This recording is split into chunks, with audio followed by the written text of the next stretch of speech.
Yo, what is going on, guys? Welcome back to another YouTube video. Today we're breaking down the full card of Yan versus Figueiredo. 14 fights on this card here. This one's in Macau, China. And first up, on the card here, we've got Maheshate Hayisaer versus Nikolas Motta. The whole undercard is basically going to be tournament finals or road to UFC and whatnot. But yeah, Maheshate's coming up a win here. Split decision against Gabriella Fernandes. I'm not sure if Gabriel's still in the UFC, but yeah, he's on a bit of a losing streak there himself as well, I'm pretty sure. Had two losses there against Vaishilov Ochoa. Loss against Rafa Garcia as well. And had a win against Steve Garcia, but Garcia's definitely come back a lot stronger since that loss there against Maheshate. More of a heavy striker. He was known for taking out a lot of cans in China as well. And look, he's been knocked out as well against Borshev, so he's good on his striking, got some decent footwork, very heavy on lead leg kicks, body kicks, and high kicks. So he mixed up his kicking a lot, so there's a lot of output with kicks. More full pressure fighter, so he uses a lot of straight shots and combinations. Does absorb a lot of strikes as well from what I've seen his last couple of fights. And gone against someone like Nikolas Motta. He's a striker as well. He countered Tom Nolan with that nice right cross there. Tom Nolan does leave his chin open a fair bit as well when he does fight. That's one thing I've noticed as well. And he did struggle to get a win.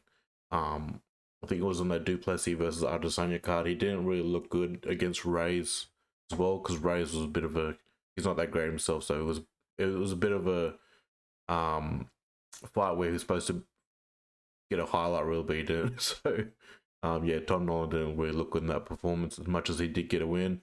But yeah, Nikolas Motta, he's alright. Like, he's more like, he's got some decent striking, but he got knocked out by Jim Miller as well, which is not a good look. Menu Torres, fair enough. There was a lot of hype around Menu Torres before he got stopped too against Bahamundas, I'm pretty sure. So yeah, Nikolas Motta, he's more of a striker as well, but he's quite short too with a reach. And in height as well compared to Maheshate. Yeah, so he's gonna be a guy looking for counters, staying at range, and I don't think there'll be many takedowns in this fight as well. So it's a bit of a skeptical fight, this one. Like, Nikolas Motta can get a counter knockout in this one. Like, you can't really count him out, but I think he may, because like Maheshate does get hit a lot, as much as like he's a good striker himself, so he could get countered and knocked out by Motta as well, Nikolas Motta. So look, I'm gonna go with Maheshate here. I think he could get the knockout win over Motta, because Motta obviously did get knocked out by Jim Miller. Nothing to take away from Jim Miller. He's more of a grappler and a wrestler, and he doesn't really get that many knockouts as well, Jim Miller, as much as he's a veteran. So yeah, so I'm just gonna go Maheshate with a pick here. 70% Maheshate, Motta 30%. So yeah. Next up, we've got Long Xiao versus Quang Li. Long Xiao here it's a bit of a skeptical. It was a bit of a skeptical loss there. A lot of people thought he won. A lot of people didn't. So it was a close fight. Look, Long Xiao, he's a very heavy grappling wrestler. But striking wise, I wouldn't say he's the best. He does get hit a lot. Like, he even got taking some damage from that last fight too. Yeah, so his striking wise, he definitely needs to get a little bit better, but very aggressive with his grappling and wrestling. Definitely wouldn't say he's the better striker in this matchup. I feel like Quang Li is going to be the better striker in this one. More of a patient striker. He's coming up a loss. I feel like that was getting pushed too hard by the UFC. Quang Li against Chris Gutierrez. Yeah, he's good on like throwing the heavy leg kicks and using the jab well and looking for counters. And he's got some underrated grappling himself as well, so the fight can definitely hit the ground too if he wanted to. And he can also set up some submissions too. So striking wise, I feel like Quang Li's got the edge. Grappling wise, maybe Long Xiao does have the bit of the edge, but I think this is going to be a nice back and forth fight. It's going to be a close fight, and I think Quang Li probably would do well to defend some takedowns. He'll probably set up some of his takedowns as well. So yeah, we'll see where he's at. But I feel like Quang Li is going to be the better fighter in this matchup. He's got more experience too. Like, losing against Chris Gutierrez, he now feels like what it's like to fight top opponents as well. Krista Geritis, sorry, was coming out of the rankings at that point as well. So, look, Quang Lee, 74%, Xiao Long, 26%. I'm gonna go with Quang Lee as well. Next up, we've got Lona Kavanagh versus Yosei Ochoa. I did get the pronunciation right, but fuck, there's a lot of hard ones on this card, to be honest. So, Yosei Ochoa, I'm pretty sure. Ochoa, fucking hell. I know I'm gonna get butchered for that one in the comment section, but I do apologize. There's a lot of hard ones to pronounce in this card. The Lona Kavanagh here is coming off a win of the Contender Series against Antoine Ho. He's on a nice little win streak here, even on the Cage Warriors as well. So check out his fight in the Contender Series. He's definitely got some fast hands. He'll like stay at range, throw some low kicks, switch stance as well, give different looks, which is quite tricky of him on the stand up there. So he'll be definitely giving different looks and not staying in that one stance. So fights out both stances. And yeah, he's definitely got the hand speed as well, uses a jab pretty well, and also look for the counter right. So he's very tricky there on the stand up, and he will use his grappling if needed to, but most of the time he hasn't really used his grappling. He's always getting a knockout, so he definitely has the power in his hand, and he's definitely got the better, I feel like he does have the better strike in this matchup as well. So going against someone like Jose hasn't really been active. He's been off for a good year there. He is coming off a win against Pantoja, so that's one thing Lona's got to watch out, is that if he does get a takedown against Jose, is like Jose's definitely got that submission in his pocket, setting up guillotines and whatnot. He's very good in the ground with setting up submissions and whatnot. But striking wise, he does get a bit. I feel like he just throws some lazy kicks, and he turns his back a lot too. So on the stand up, so he does use a jab, throws. It just it's just he's more of a he's striking. He's more. Striking wise, I just don't really rate him, to be honest. It's that it's definitely that he's shoot the box like where they throw that lazy kick and they turn around real slow and then they'll eat some shots. But striking wise, like he's okay, throw some more straight shots and whatnot. But yeah, he's good. He's got some really good jiu-jitsu. He's coming out. He's in that shoot the box gym there, so you'll know what I mean with that Muay Thai. Like when you throw those leg kicks, the self-awareness is definitely not there when he turns around and whatnot. So striking wise, he's alright striking wise, but I feel like he just doesn't have the speed on the striking and throwing combinations good as Lona Kavanagh. So Kavanagh's definitely going to be the guy knocking him out because he leaves himself too open as well. I'll say the Kavanagh 94% going with him, 73 by knockout, 6% by Ochoa. That's right, Ochoa, yeah. 6% gonna go with Ochoa, so I'm gonna go with Lona Kavanagh here as well myself, just because of Jose Ochoa. I just feel like leaves too many openings on the striking there, but he's good on the ground. Also, I do apologize for the dog snoring in the background, so like I said, there's not much I can do. Next up we've got Kangjie Zhu versus Bingji, yeah. Kangjie Zhu, he's more of a striker than a grappler. I mean, he's coming off some split decision wins and whatnot. Yeah, very heavy with throwing a lot of leg kicks and looking for counters and stuff. There's a lot of striking matchups on this undercard, so yeah, not too grapple heavy and wrestle heavy. So he's a guy who's gonna be throwing a lot of leg kicks, looking for counters himself as well. He's got some decent takedown defense himself. So going against someone like Bingji, he's another guy looking for counters, so there probably won't be much wrestling in this. I'll be surprised if there is. So yeah, Kangjie Zhu will be looking for. He'd be more of the guy throwing a lot of leg kicks in this matchup. I feel like it, and setting up his counters as well. Like Bingji is another counter striker, but he doesn't really throw much output and doesn't really throw leg kicks as well. He does, yeah. It's just he sits on his shots a fair bit and look for the counters. With Kangjie Zhu, he'll be more throwing more output out there, but I feel like he could get knocked out by Bingji as well. So this is a nice striking matchup. Look, this one's a hard one to pick because Bingji does have some nice knockouts on his highlight reel. But Kangjie Zhu does throw more output. So it's one of those things where it's like if Benji doesn't get the knockout, he definitely could get outstruck, and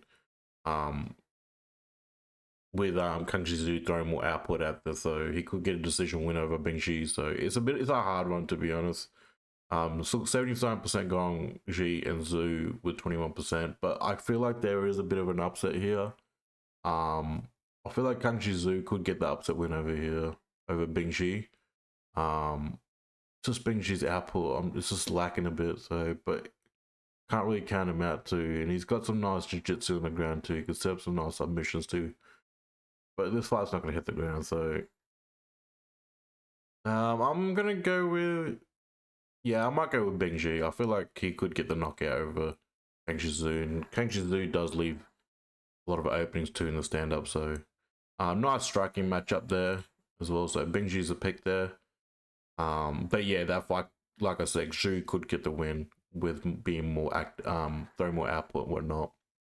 Next up, we got Xiaonan Yan versus Balgyn Gillespie. Xiaonan Yan here, he's another guy that will, well, actually, this one, he's more of a grappler and wrestler than a striker. So he's going to be pushing forward, throwing more combinations, and looking for takedowns. He won't want this fight on the stand-up too much, so he's more of a pressure striker and tries to close the distance with getting takedowns.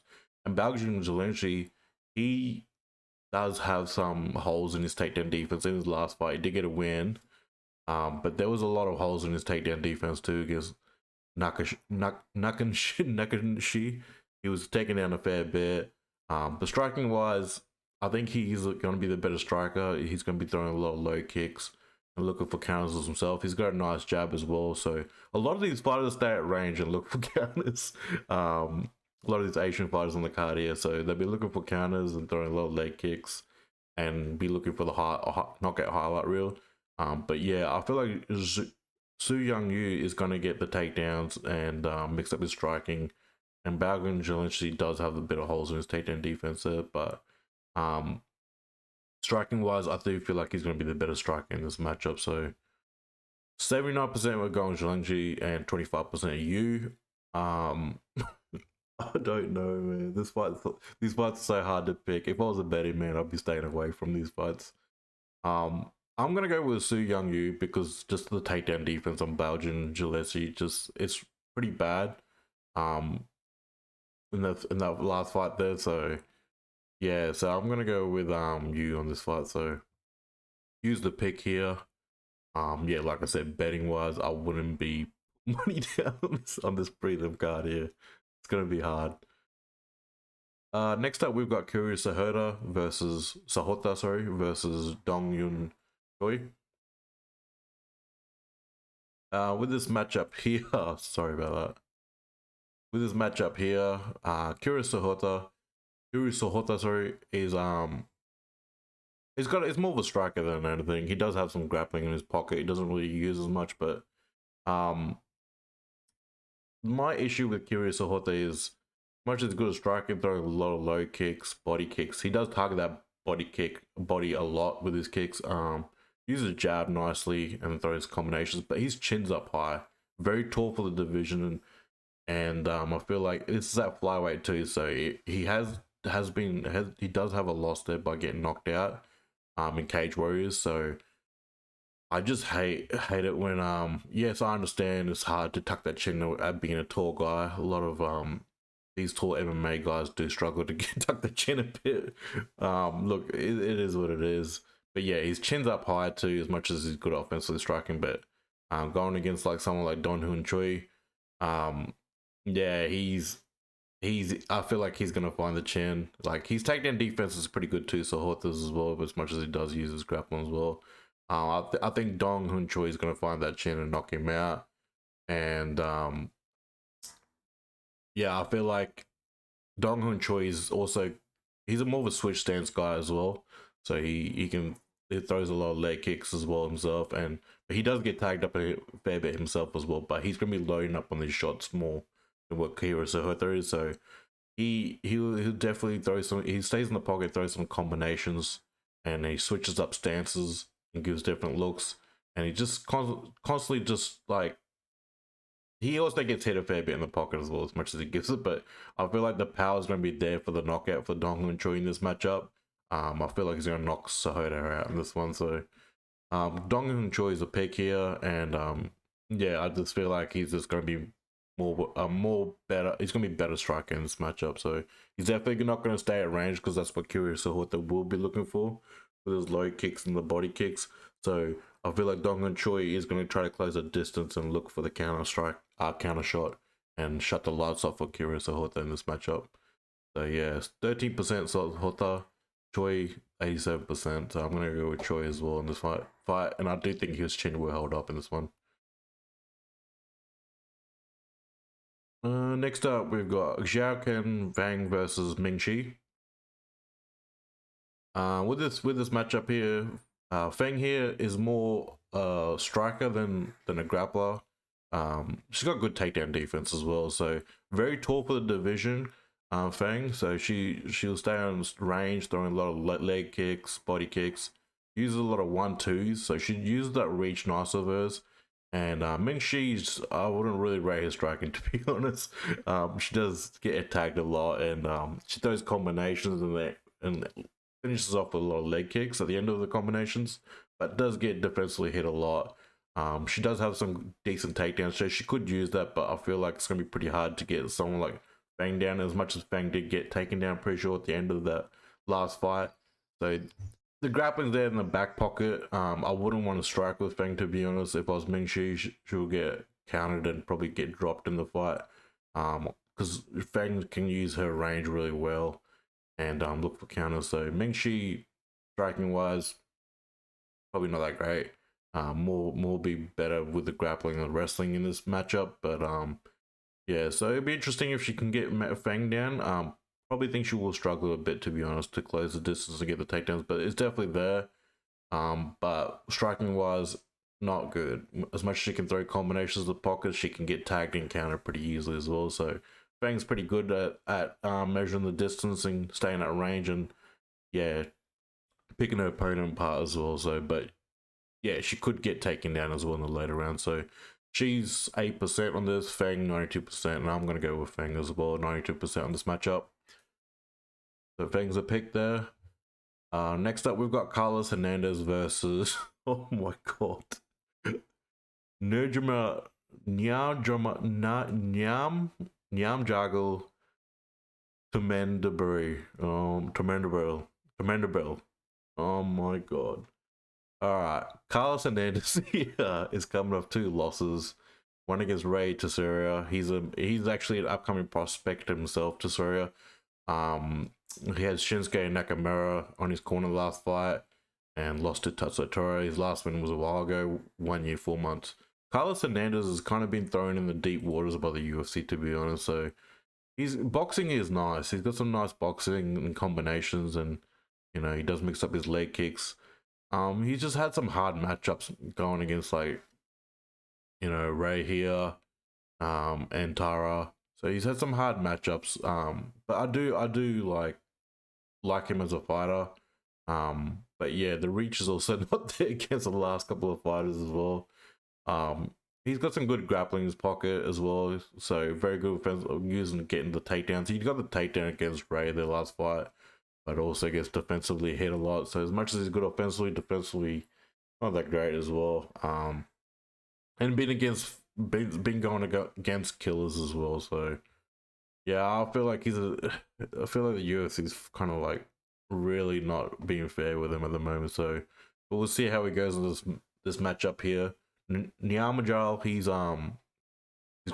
he's more of a, his striking is not that great. As much as he's got art of knockout, he like lunges and throws combinations and gets tagged up a fair bit as well. And he loves to get into brawls. He's always fight with a smile. He's got, I feel like he's gonna be the better grappler, like, and wrestle, and better grappler and get the takedowns, and trying to set up submissions in this fight. So I feel like he's gonna be better on the ground against Carlos Hernandez. with this matchup. But striking wise, as much as offensively he can throw combinations when he marches forward, he gets hit a lot. Like his chin's right there. So Carlos Hernandez got to use his boxing with this one. I feel like he's going to be the better striker, but grappling wise, I feel like Nyamajal is going to be the better grappler and better guy with his jiu-jitsu on the ground.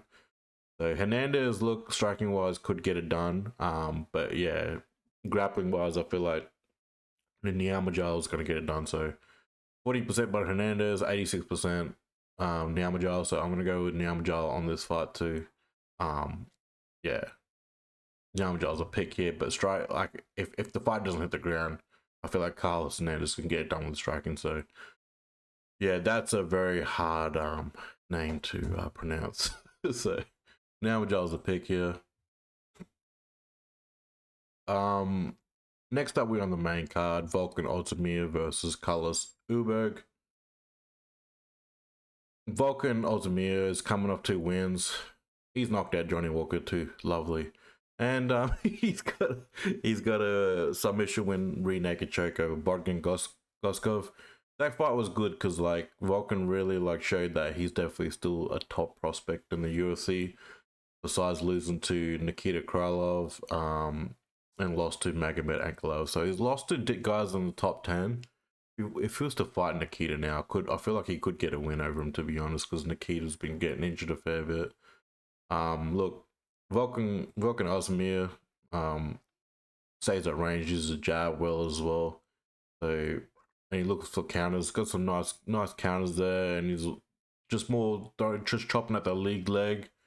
Also, he's got some good takedowns as well. So he did mix up his takedowns against Balgyn here as well, and got the fight to the ground. He did drop him in that fight too, I'm pretty sure. So the wrestling's there in the back pocket too if he does want to mix it up, if he's getting outstruck.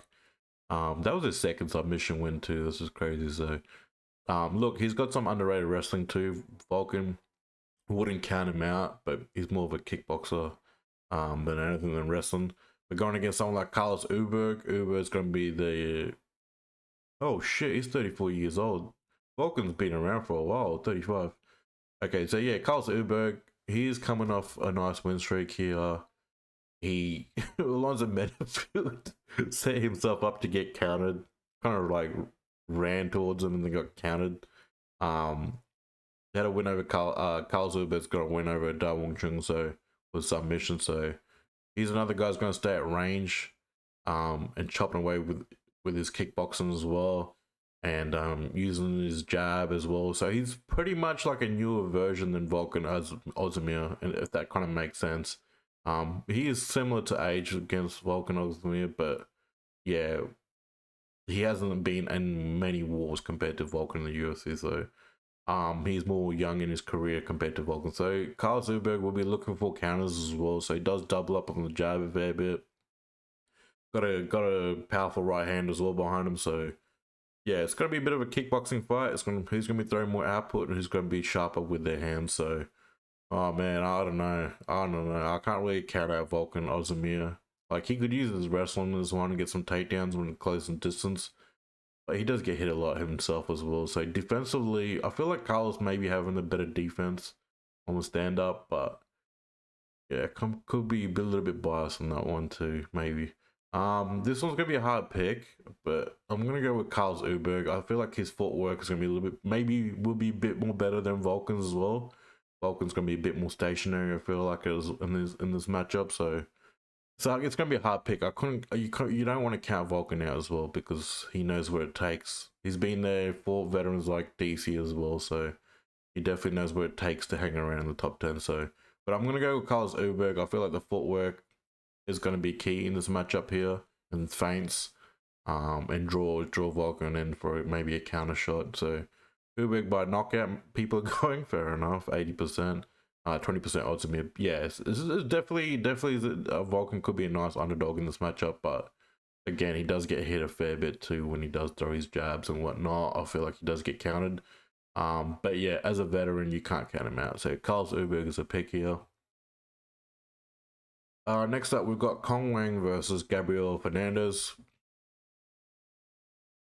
I really need to get pop-ups or some. We've got viruses, everything protectors on this and still getting pop-ups. Crazy. Cong Wang here is coming off a nice knockout win against Victoria Leonardo. But if you see the way Victoria Leonardo fights, she's trash. Comes forward with a chin up, and yeah, I think she's cut with by the UFC now. I'm pretty sure. So yeah, she was definitely always gonna get knocked out. Look, Cong Wang, she fought Valentina Shevchenko back in the day as well. So check out that fight if you want to. So still young in her UFC career here. She's more of a fighter, stays at range, throwing a lot of leg kicks, body kicks, looking for counters herself, and using the front kicks to keep her opponents at bay. So she's going to be the better striker in this matchup, I feel like. Gabriella Fernandes, she's very tall for the division as well, so that's going to be interesting how Cong Wang does stay at range and how her footwork's going to be. So with Gabriella Fernandes, throws a lot of leg kicks, leaves a chin up in the air herself as well, I've noticed. Yeah, uses a jab and a lot of straight shots, but output wise, I feel like Cong Wang is going to be the better person. Throwing a lot of output. She has done some decent grappling herself as well, but Gabriella Fernandes, she's going to be the girl probably looking for a lot of clinching against the fence and looking to get takedowns, but she has failed a lot of getting the takedowns and does end up on her back in a lot of the fights, like Jasmine Dusavicius. She was on her back. Teresa Bleda, she was on her back. Had a split win against Judas, so Kali Judas. So striking wise, I feel like Cong Wang's going to do a better strike in this matchup here, and yeah, I feel like she's going to outstrike Gabriella Fernandes on the feet, and going to be probably the better grappler too. So in this matchup, probably not the better grappler, but I feel like this one's going to stay on the feet, to be honest. And I feel like Gabriella Fernandes will get counted in this matchup and will fail at getting the takedown. So 2% Gabriella Fernandes and 98% going with Wang. And I'm going to go Wang. I feel like she'll get the knockout too, because I feel like Gabriella Fernandes, she leaves her chin open as well. So Cong Wang's a pick there. Next up, we've got Kenan Song versus Muslim Salikhov. This is a pretty bad, it's like a whole veteran matchup. Kenan Song is coming off a win. Ricky Glenn's not that great, so Ricky Glenn's striking his ass too. He's more of a guy looking to get the fight and the takedown with no IQ. Look, he's lost to Kevin Hayisaer, won against Rolando Bedoya, lost against Machado Gary. He did have moments in that fight, knocking down Machado Gary, lost to Max Griffin. So Kenan Song, he will stay at range, throwing a lot of leg kicks and looking for counters himself. Uses a jab well. Yeah, it's just going to be another striking matchup. Muslim Salikhov, he's not that great too. Like, he's coming off a win against Santiago, but he's got knocked out by Randy Brown, lost to Dalby, Andre Falau, and Jing Liang Li. So, as much as Muslim Salikhov's coming off a win, Santiago just doesn't look good anymore. He looks slow, sluggish. So, Muslim Salikhov is going to be another guy, just pretty much, yeah, throwing some leg kicks and, you know, pushing forward and throwing combinations, but chin up. He's another guy who has a chin in the air. So this is not. He's not a good, like, Muslim's not a good fighter, man. He's shit. So he does get taken down a fair bit too. I've noticed in his last fights, Salikhov, but probably a little bit of grappling. I feel like that could be key for Kenan Song in this matchup, is not staying on the striking range too much and using his grappling. And clinching up against the fence and throwing knees and elbows.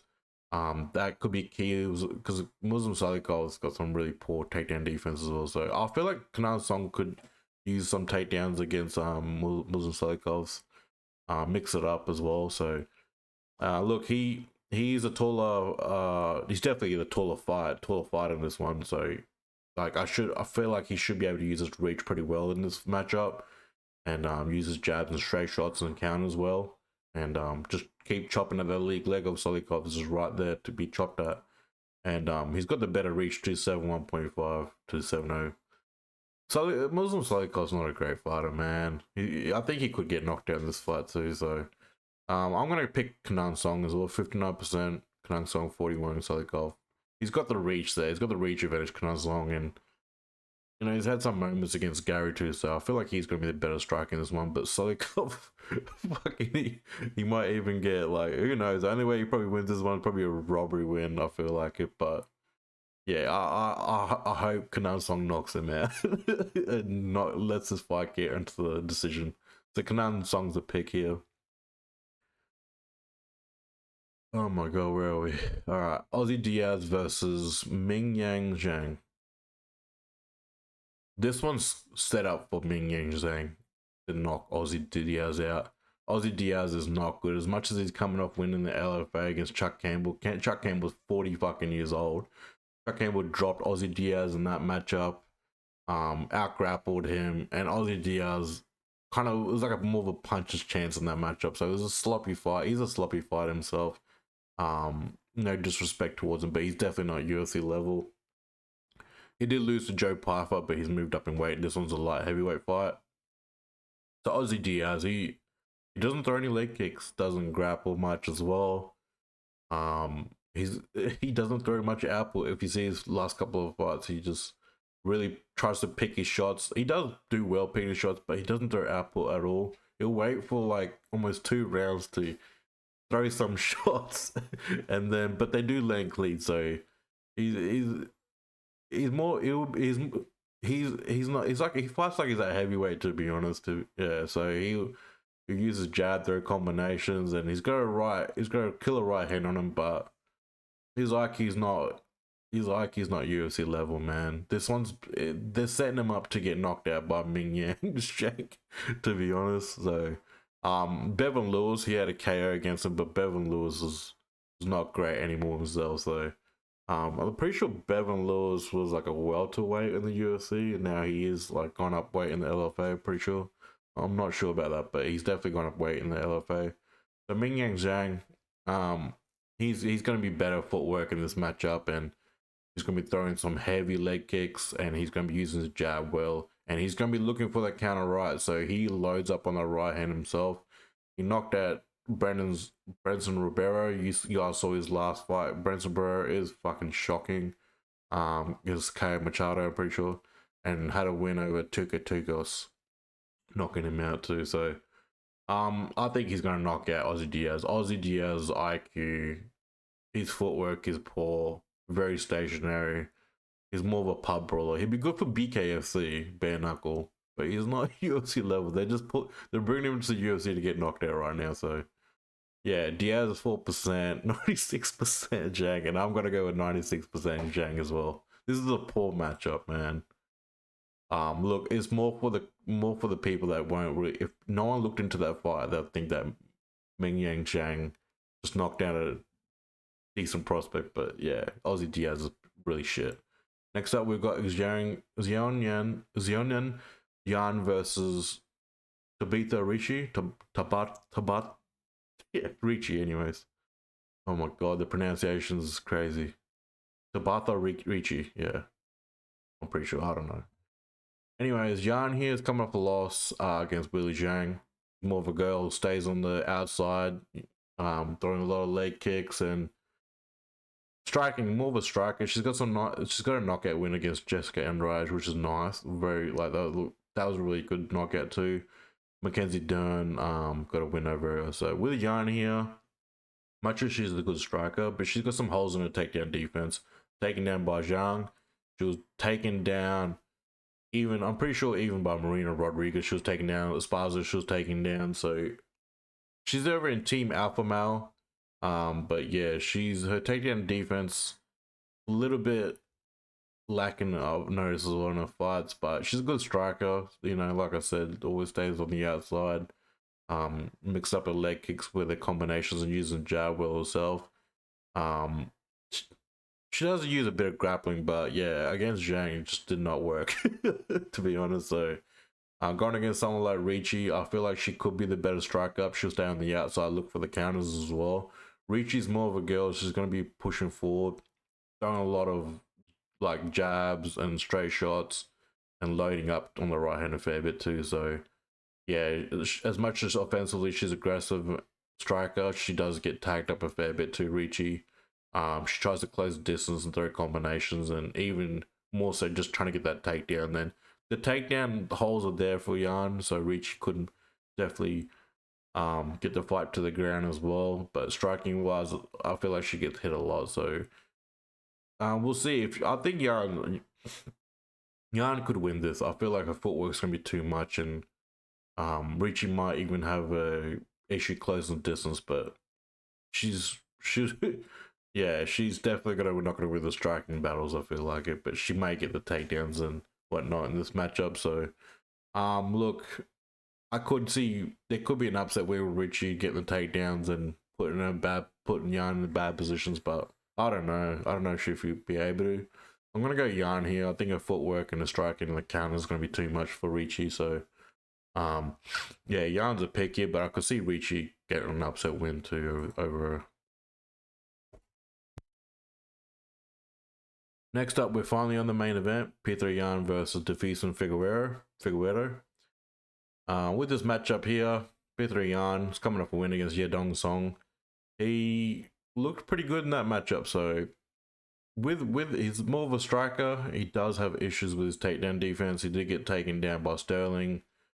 A couple of rounds he lost against Sterling, getting out grappled and taken down.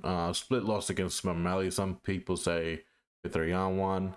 Some say O'Malley won, so that was a close one. Dvalishvili lost. Dvalishvili, all he did was spam fucking takedowns. He was stalled against the fence in that fight. Yeah, they gotta do something about that when Dvalishvili can't get the takedowns. They can't let people like Dvalishvili and who was the other one that did it against Xiao lately? Mario Batista. Can't get the takedown and whatnot, but some say also it's on the opponent too. If you can't get out of those positions, that's on him. But I feel like if there's no work getting done with any knees or elbows or even punches, I feel like the ref needs to split it up a lot better, break that position up a lot better, and not have the fighter stalling too much. So Mario Batista was probably the worst compared to Dvalishvili, to be honest. So with Petr Yan here, look, he did get taken out by Aljo. And then yeah, Dvalishvili just spammed takedowns against him. And yeah, it was a ridiculous amount of takedowns he was trying to get on Petr Yan. So Petr Yan here, I think the striking he may have the edge here because yeah, he's got the hand speed, he's got the combinations, and he does set up some nice leg kicks as well. The dude's boxing's on point, to be honest, but the takedown, it can lack at times. He's still young. He's a lot younger than Deiveson as well. Deiveson, I feel like he's cut down his striking as well since he moved up to bantamweight. He's been working with, I think, Khabib and Islam and all those guys. He's been working on his takedowns a lot more. Even in this last fight here, like I feel like even the Cody Garbrandt fight, he lost that first round. He was getting outstruck. He wasn't really throwing too much output. And but yes, in the second rounds he uses takedowns and he got the takedown down and he submitted Cody. So even in the matchup against Chito Vera, he was getting outstruck there. He had yeah, so Chito had some moments against Deiveson here. He was outstriking him. But the second round he did get knocked down by Deiveson as well. So Deiveson stays at range, doesn't really throw too much output. He has the first round is very slow from Deiveson. He's more guy like be looking for counters and throwing leg kicks. But the hand speed is definitely going to be for Petr Yan here in this matchup against Deiveson. Because Deiveson got outstruck by, I feel like he had a lot of moments where he was outstruck by Chito Vera as well. But yeah, he was more waiting to get the takedowns. And he was having success with it against Chito Vera as well. Because Chito Vera was overcommitting on his striking and was getting taken down easy. But Chito Vera's always had holes in his takedown defense. So yeah, just looking at that last fight, he's not throwing much strikes. He was throwing more strikes towards the end of the probably mid-second round. He was throwing more strikes, and the third round, Deiveson Figueiredo. That first round, he was more looking for takedowns. Even the second and third round, he was more looking for takedowns. the takedowns were more failing in the third round against Chito Vera as well. So he's going to be more takedown heavy in this fight. He's definitely not going to stand there and try to strike with Petr Yan. Petr Yan's hand speed, and his footwork, and it's going to be a lot more better than Deiveson Figueiredo. Figueiredo is definitely not going to be the better striker in this matchup.